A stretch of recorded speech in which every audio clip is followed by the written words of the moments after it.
Hello friend, welcome to Cross Study Circle. Today we'll be do our revision of Parliament. हम लोग आज संसद की रिवीजन करेंगे। आज समझेंगे ये हमारा ये पार्ट 3 के नाम से ये वीडियो है।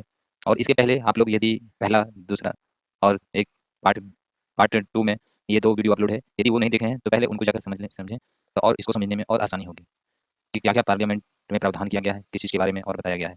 ये पार्लियामेंट का हमारा लास्ट वीडियो है, ये पार्ट 3 का। फिर इसके बाद हम दूसरी चीज़ के बारे में समझेंगे। ठीक है दोस्तों, आज ये पार्ट 3 में हम लोग समझेंगे कि राज्यसभा जो होती है, ये राज्यसभा की जो स्थिति ये किस तरह की होती है। समझ गए दोस्तों? आज हम लोग राज्यसभा की स्थिति के बारे में समझेंगे, जिसमें कि समझेंगे कि राज्यसभा की भूमिका के बारे में, लोकसभा के साथ उसकी तुलना करेंगे, क्या शक्तियाँ उनको दी गई है, लोकसभा के जैसा, लोकसभा के साथ जो असमान दर्जा दिया गया है, वो सब की बातें करेंगे। राज्यसभा की कुछ शक्तियाँ होगी, उस शक्तियों के बारे में बात करेंगे और समझेंगे। समझे दोस्तों? और इसके क्या-क्या संसदीय विशेषाधिकार हैं, उन चीज़ों के बारे में आज हम लोग समझने वाले हैं। ठीक है दोस्तों? चलिए, लेट अस स्टार्ट।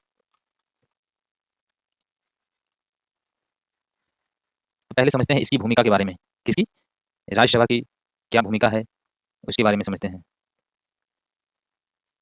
ये देखिए, हम लोग आज ये राज्यसभा की स्थिति के बारे में समझने जा रहे हैं।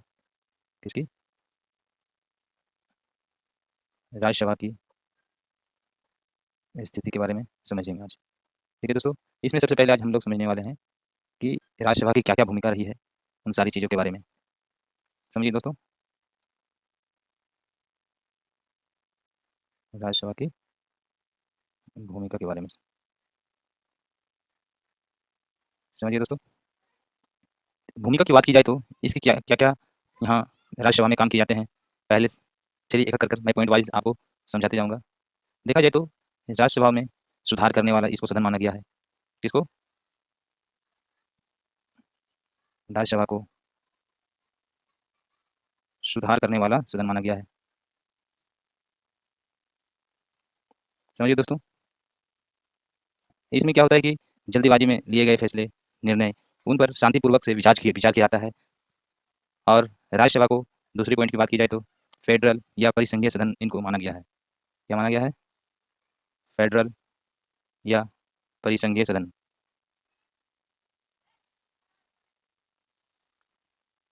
समझिए दोस्तों, इसके बाद ये सदन जो रहता है, ये इस सदन को बोलते हैं कि हमेशा ये बना रहने वाला सदन, इसको माना गया है। मतलब कि ये हमेशा रहने वाला सदन, मतलब कि कभी भंग नहीं होने वाला।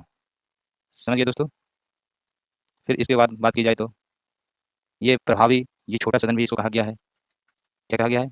प्रभावी छोटा सदन। प्रभावी छोटा सदन क्यों कहा गया है दोस्तों?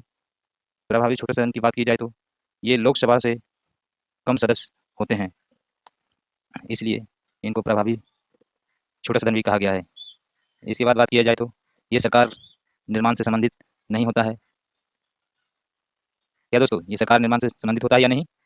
सरकार निर्माण से संबंधित नहीं होता है।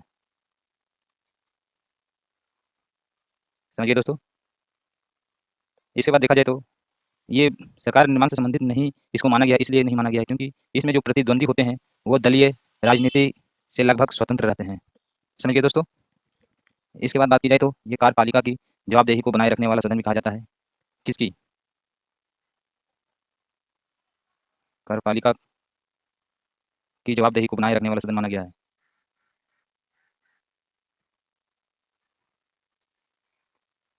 को बनाए रखने वाला सदन। समझिए दोस्तों, इसके बाद देखा जाए तो और कहा गया है इसमें कि ये जो सदन रहता है, ये राज्यों की किसकी? राज्यों की जो सार्वजनिक शक्तियाँ होती है, उन शक्तियों को जाहिर करने वाला ये सदन कहा गया है। जो राज्य की जो शक्तियाँ होती हैं, उनको ये जाहिर कर सकते हैं। समझ गए दोस्तों? किसकी दोस्तों? राज्यों की सार्वजनिक शक्तियाँ को, राज्यों की सार्वजनिक शक्तियों को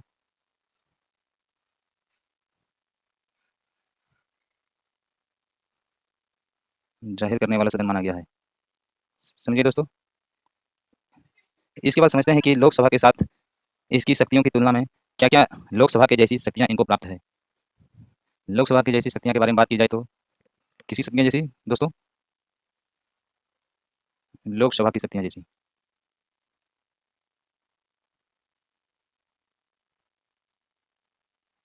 शक्तियाँ समझिए दोस्तों। अब इसमें देखा जाए क्या-क्या शक्ति होती है इनमें, तो राष्ट्रपति का जो निर्वाचन होता है वो और महाभियोग, ये इनको शक्ति प्राप्त है। कौन-सा? राष्ट्रपति का निर्वाचन और महाभियोग की शक्तियाँ प्राप्त है। और कैसी? महाभियोग की शक्तियाँ प्राप्त है।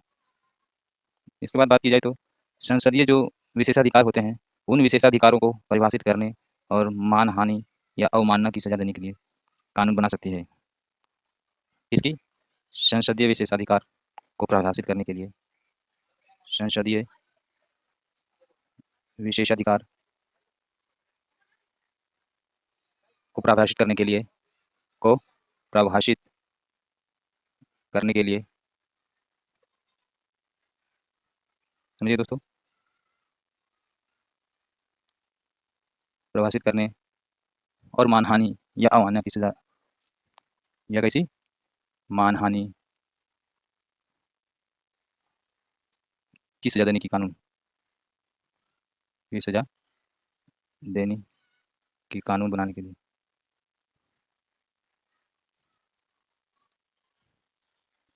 इसके बाद उच्च न्यायालय और जो यूपीएससी होते हैं, उस यूपीएससी के अधिकार क्षेत्र का ये विस्तार करता है।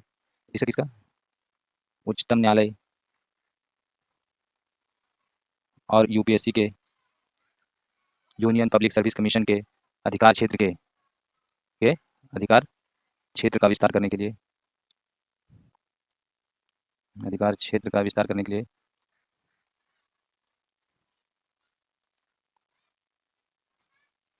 ये शक्तियाँ प्राप्त है। फिर इसके बाद अनुच्छेद 352 और कितना, और 356 में जो उपबंध दिया गया है आपातकाल को मंजूरी देने के लिए, में उपबंधित है। इसके बारे में उपबंधित आपातकाल की मंजूरी के लिए, समझिए दोस्तों। फिर इसके बाद देखा जाए तो उपराष्ट्रपति होते हैं, उपराष्ट्रपति का जो निर्वाचन होता है और पद से हटाने की शक्तियाँ इनको भी प्राप्त है। किसके? उपराष्ट्रपति के राष्ट्रपति के निर्वाचन और पद से हटाने की शक्तियाँ, हटाने की शक्तियाँ इनको प्राप्त है।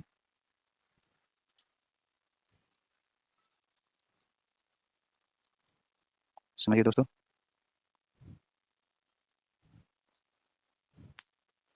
इसके बाद बात की जाए तो राष्ट्रपति के अध्यादेशों को जो मंजूरी मिलती है, उस मंजूरी की देने की शक्तियाँ इनको प्राप्त है।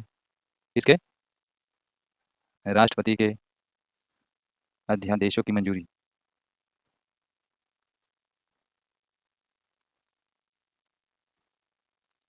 अध्यादेशों की मंजूरी के लिए इनको शक्तियाँ प्राप्त है। विभिन्न संवैधानिक जो संस्था होते हैं और कानूनी जो संस्थाएं होती हैं, उन संस्थाओं की जो रिपोर्ट पर ये विचार करने की इनको शक्तियाँ दी गई है। किस पर? विभिन्न तरह के संवैधानिक संवैधानिक संस्थाओं या किसी कानूनी संस्थाओं की रिपोर्ट पर, इस पर कानूनी संस्थाओं की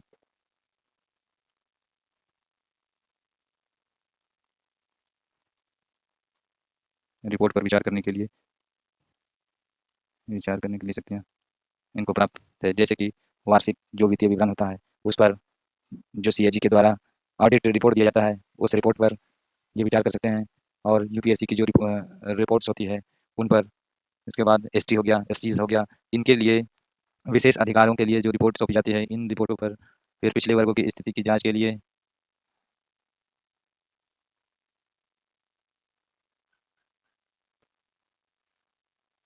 समझिए दोस्तों। और बात किया जाए तो पिछले वर्गों की जो स्थिति होती है उनकी जांच करने के लिए आयोग की रिपोर्ट पर फिर भाषीय जो अल्पसंख्यक के लिए विशेष अधिकारों की जो रिपोर्ट होती है उन पर विचार करने की शक्तियाँ इनको दी गई है। चलिए अब बात करते हैं लोकसभा के साथ क्या असमान दर्जा दी गई है। उसके साथ में देखा जाए तो जैसे धन विधेयक, आप लोग ये देख रहे हैं कि धन विधेयक के बारे में ये क्या बात कही गई है, ये देखिए, धन विधेयक के बारे में बात कही गई है कि धन विधेयक केवल लोकसभा में ही प्रस्तुत किया गया है। समझ गए दोस्तों, ये धन विधेयक केवल लोकसभा में ही इसका मतलब प्रस्तुत किया जा सकता है।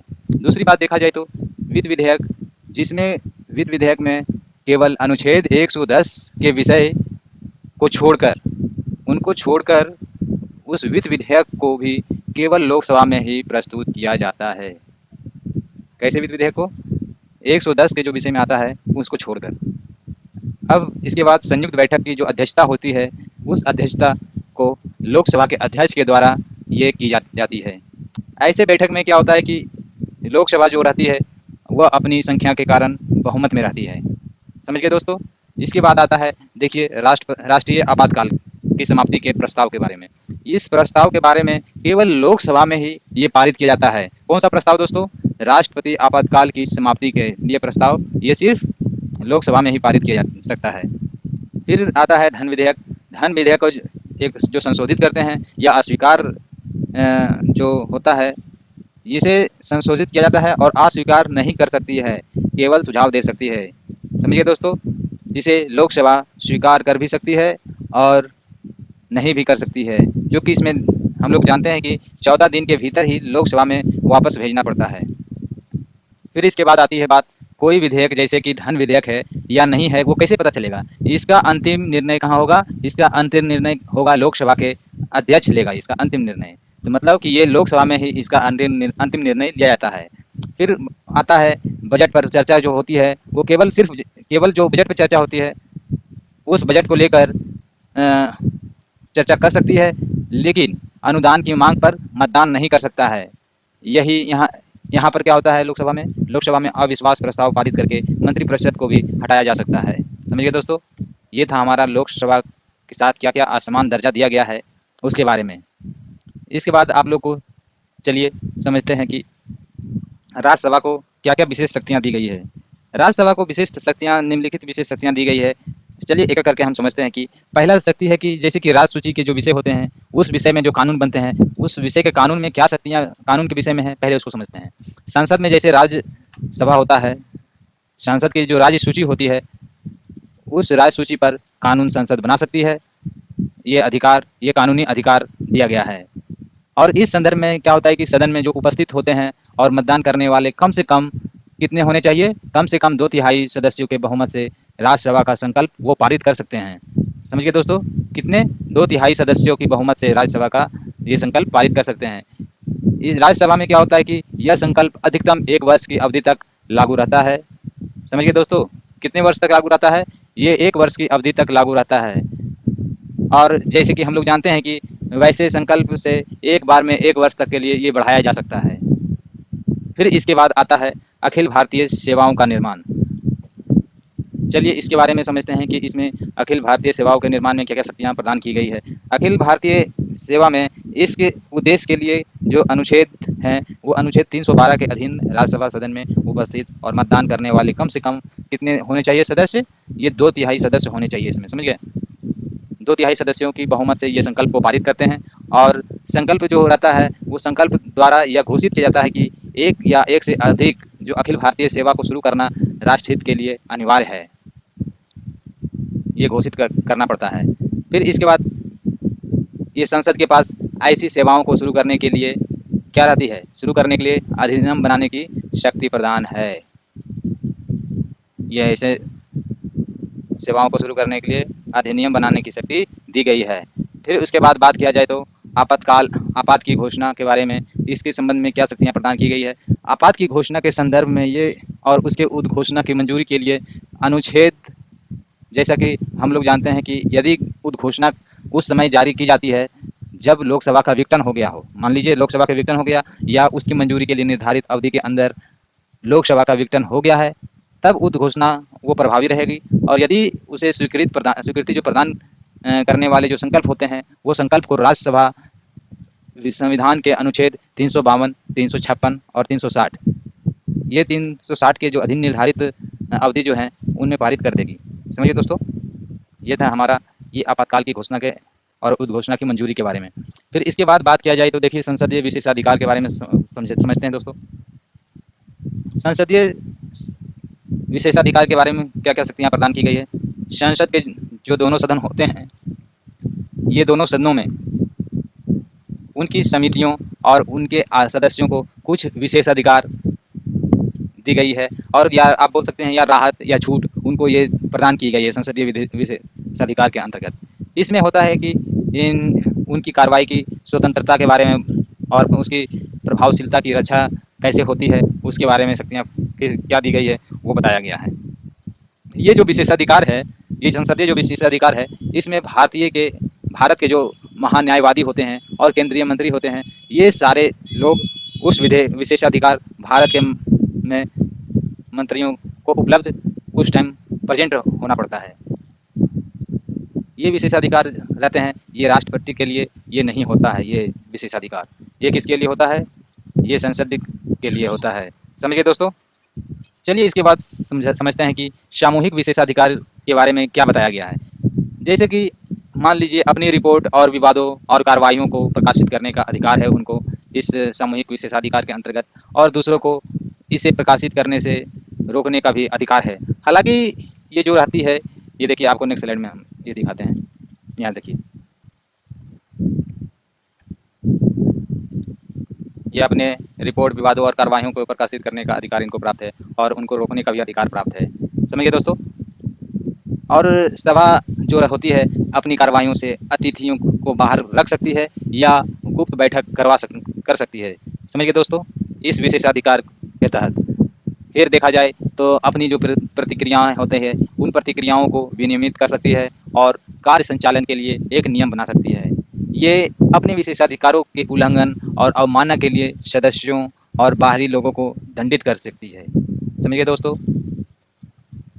मान लीजिए किसी सदस्य की गिरफ्तारी हो जाती है या उनको हिरासत में लिया जाता है या अपराध सिद्ध होती है या कारावास या मुक्ति के बारे में जो तत्काल सूचना प्राप्त होती है, उस सूचना को प्राप्त करने का ये अधिकार उनको दिया गया है।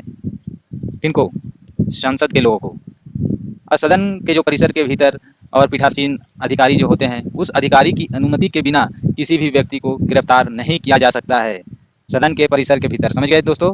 किसके भीतर? सदन के परिसर के भीतर पीठासीन अधिकारी के अनुमति के बिना उनको गिरफ्तार नहीं किया जा सकता है और कोई कानूनी प्रक्रिया शुरू नहीं की जा सकती है। ये विशेषाधिकार के अंदर, इनको सामूहिक विशेषाधिकार के अंदर ये विशेष अधिकार प्रदान किया गया है। इसके अंतर्गत देखा जाए तो ये जांच इनकी शुरू करवा सकती है और गवाहों की उपस्थिति और वो संबंधित जो कागजात हैं और रिकॉर्ड के लिए आदेश दे सकती है। न्यायालयों द्वारा इसकी कार्रवाई की जांच नहीं करवाई जाती है। ये पॉइंट याद रखिएगा दोस्तों। इसके द्वारा सदन के लोगों पर उस टाइम न्यायालयों द्वारा इसकी कार्रवाई की जांच नहीं की जा सकती है। समझ गए दोस्तों? अब चलिए देखते हैं कि व्यक्तिगत विशेषाधिकार क्या क्या प्राप्त है। देखिए नेक्स्ट स्लाइड में, ये व्यक्तिगत विशेषाधिकार की बात की जाए तो जैसे सांसदों को जो संसद के सत्र होते हैं, उस सत्र के समय 40 दिन के पहले और 40 दिन के बाद इतने दिनों के अंतर्गत में गिरफ्तारी नहीं किया जा सकता है। समझिए दोस्तों? कब कब कब कब? 40 दिन पहले और 40 दिन बाद सांसद के सत्र के दौरान, समझिए दोस्तों, उनकी गिरफ्तारी नहीं की जा सकती है। समझिए दोस्तों? यह जो विशेषाधिकार है ये केवल सिविल गिरफ्तारी के खिलाफ है और आपराधिक और प्रिवेंटिव डिटेंशन अर्थात निवारक रोध के लिए नहीं ये माना गया है। जैसे किसी ने देश विरोध पर कुछ काम किया है तो उनको ये सब पर राहत नहीं दी जाएगी। समझिए दोस्तों? फिर अगला पॉइंट है, देखा जाए तो संसद में जो अभिव्यक्ति की जो स्वतंत्रता होती है उसके बारे में अधिकार इनको दिया गया है। जैसे कि मान लीजिए अभिव्यक्ति की स्वतंत्रता में किसी भी सदस्य द्वारा संसद हो गया या उसकी समिति हो गई, तो उस समिति में कुछ कहने या किसी को मत देने के संबंध में उसके खिलाफ न्यायालय में कार्रवाई नहीं की जा सकती है। ये खास करके रियायत बरती गई है। यह स्वतंत्रता संविधान के उपबंध तथा संसद के जो कार्रवाई होते हैं उस कार्रवाई के नियम और अस्थायी आदेश के अधीन है। समझिए दोस्तों?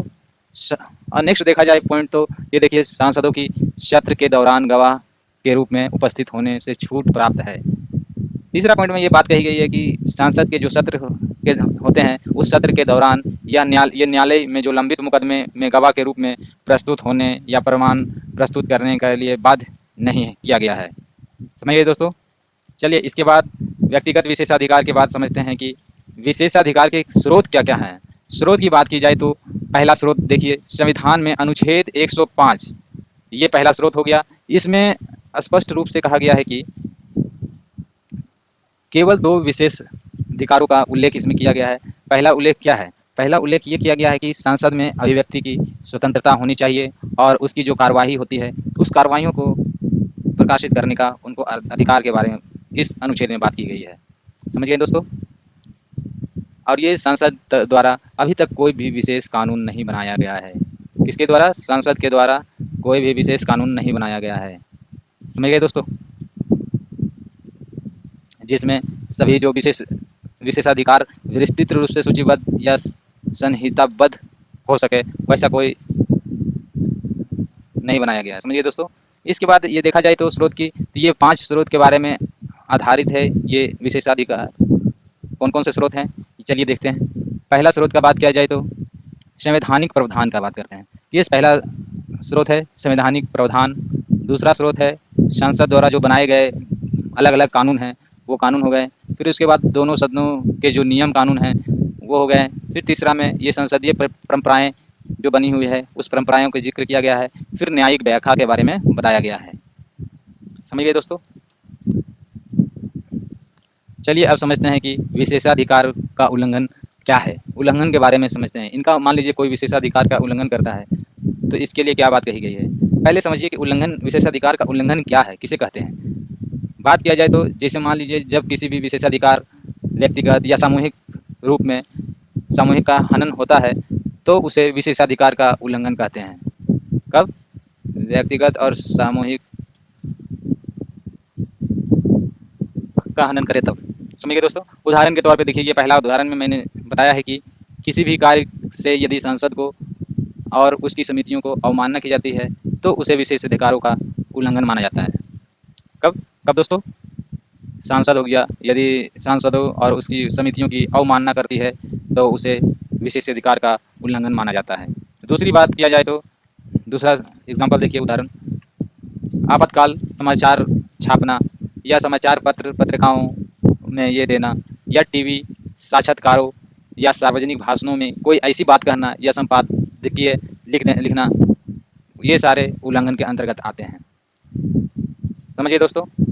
अब चलिए समझते हैं कि सदन की अवमानना क्या होती है। सदन की अवमानना की बात की जाए तो जैसे कोई भी कार्य होता है या गलती होती है, उस कार्य या गलती को यदि सांसद के किसी भी सदन के कार्यों या किसी भी अधिकारी के दायित्वों को अवरोध बाधा पैदा करती है तो उसे अवमानना के रूप में देखा जाता है। वो चाहे प्रत्यक्ष रहे या अप्रत्यक्ष के रूप में रहे तो उसे अवमानना के अंतर्गत माना जाएगा।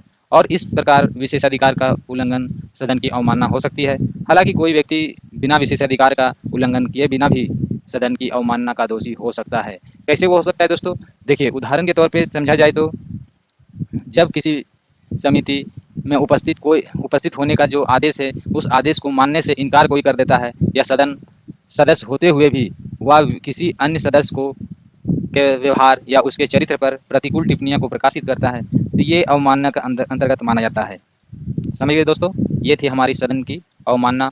इसके बाद देखा जाए तो विशेषाधिकार का उल्लंघन के बारे में समझते हैं, या कह सकते हैं कि सदन की अवमानना के मामले में उसके उल्लंघन पर या अवमानना पर क्या दंड का प्रावधान किया गया है। समझ गए दोस्तों? दंड की प्रावधान की बात की जाए तो ये संसद आरोपी व्यक्ति को उसके सामने हाजिर होने के लिए कह सकती है। समझ गए दोस्तों? कौन कह सकती है? सांसद आरोपी व्यक्ति को हाजिर होने के लिए कह सकती है, या दंड स्वरूप चेतावनी दे सकती है, या उसको फटकार लगा सकती है, या कारावास की सजा भी दे सकती है। ये इनको दंड के लिए उसको दंडित करने के लिए शक्तियाँ बताई गई है। चलिए समझते हैं कि सदन की संप्रभुता के बारे में। सदन की संप्रभुता क्या है? सदन की संप्रभुता की बात करें तो ये सिद्धांत कहाँ से आया है? ये ब्रिटिश सिद्धांत से संबंधित किया गया है। इसे कहाँ से दोस्तों? ये देखिए, ये ब्रिटिश सिद्धांत से संबंधित किया, ब्रिटिश संसद के सिद्धांत से संबंधित किया गया है। और ये जो संसद होती है, संसद की सर्वोच्च शक्ति का आशय है कि उसके जो प्राधिकार होते हैं उस प्राधिकार पर कोई कानूनी प्रतिबंध नहीं होता है। कोई कानूनी प्रतिबंध नहीं होता है।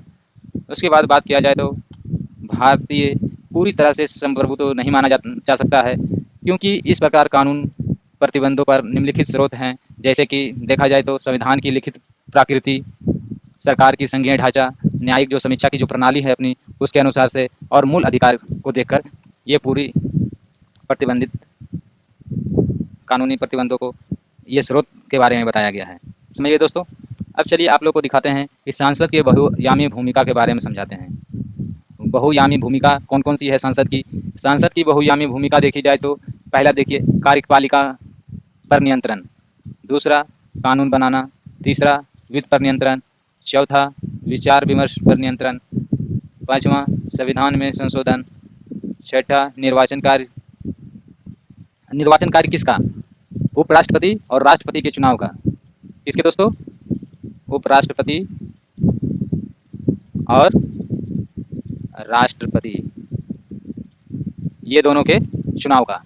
समझिए दोस्तों। और न्यायिक कार्य की बात की जाए तो ये न्यायिक कार्य जैसे हो गया कि राष्ट्रपति पर महाभियोग का, उपराष्ट्रपति या किसी न्यायाधीश को उसके पद से हटाने को लेकर, या सांसद की जो अवमानना होती है या मानहानि की जाती है उसके लिए दंड देना के बारे में बताया गया है। समझ गए दोस्तों। आज हम लोगों ने ये पूरा पार्लियामेंट का टॉपिक समाप्त कर दिया है। ये सारी इंपॉर्टेंट पॉइंट्स थे, और ये इंपॉर्टेंट पॉइंट्स को, तथ्य को आप लोग एक दो बार जरूर से जरूर रिवीजन करना, क्योंकि वेरी वेरी इंपॉर्टेंट ये टॉपिक है पार्लियामेंट के बारे में। चलिए दोस्तों, ठीक है, इसी के साथ यहीं पर आप लोग से इजाज़त लेता हूँ। फिर मिलते हैं नेक्स्ट टॉपिक के साथ नेक्स्ट क्लास में। ओके, धन्यवाद दोस्तों। जय हिंद, जय भारत।